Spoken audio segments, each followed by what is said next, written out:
February 2nd, 2009. It was one of those cold days. Those cold Michigan days. The kind of day where you want to bundle up a coat when you're going outside. But we're not talking about what happened outside. We're talking about what happened at 905 Bishop. What happened in that hellhole. What happened between Dee Dee and Sheldon. Now, ladies and gentlemen, you've heard all kinds of testimony about what Dee Dee had to go through, about what she had to suffer. Getting dragged around that house by her hair, getting punched, getting slapped, having her family endure the same thing at the hands of a tyrant. At the hands of the guy who controls that house. He's the only American there. He's the only guy who controls what happens. So let's see what happened. Well, Dee Dee's got to go to work. Somebody's got to pay those bills. Somebody's got to take care of their child. Somebody's got to take care of Talon, Sheldon's other child. Somebody's got to make that house payment. Somebody's got to pay for those cars. Somebody's got to make sure everybody at the salon gets a paycheck. Well, that's Dee Dee. So what's Dee Dee doing? She puts the baby formula in that bag. She's getting ready to go. She walks out, and there's Sheldon. He's on that couch. And you know what he's doing? He's sitting there talking to other girls on the internet. In Vietnam, he's looking at porn. He's sitting there hanging out. Because he's like a king in this castle. He does whatever he wants. He just sits there. He's got people working for him. He's the American citizen. That whole entire operation is in his name. He's got a good thing going in his mind. So, Dee Dee, who already works her fingers to the bone, because not only is she basically a single mother of 2 children now, who's recently given birth to Truce, and yet she's out there being the provider as well, looks at Sheldon, and she's upset. She's upset because, once again, rather than going out and getting a job, he's sitting there doing whatever he wants.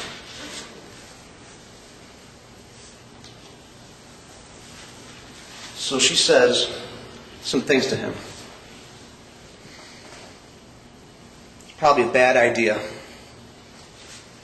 An argument ensues.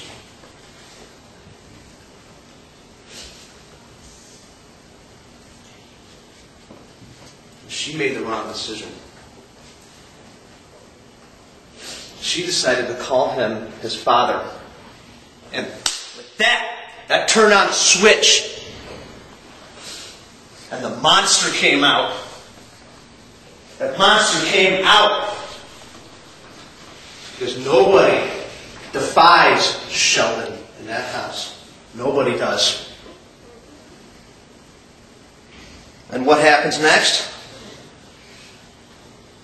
It wasn't Dee Dee attacking anybody.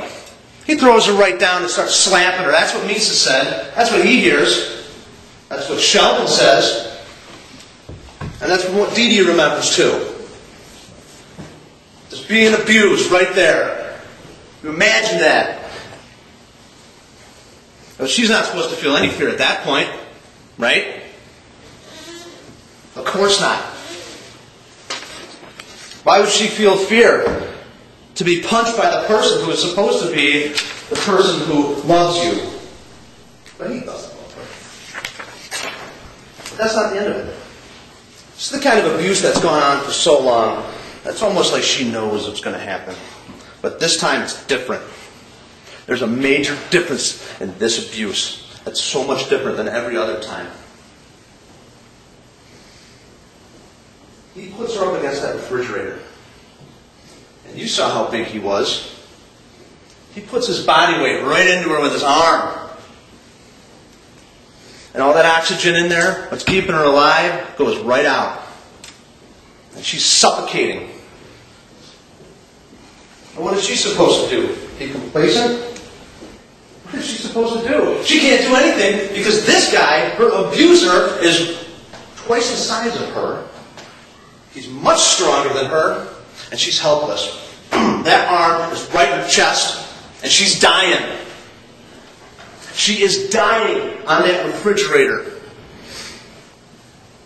How do we know this? Because when Misa gets up there, she falls right to the ground. Not a casual fall, but a fall of somebody who has no life in her.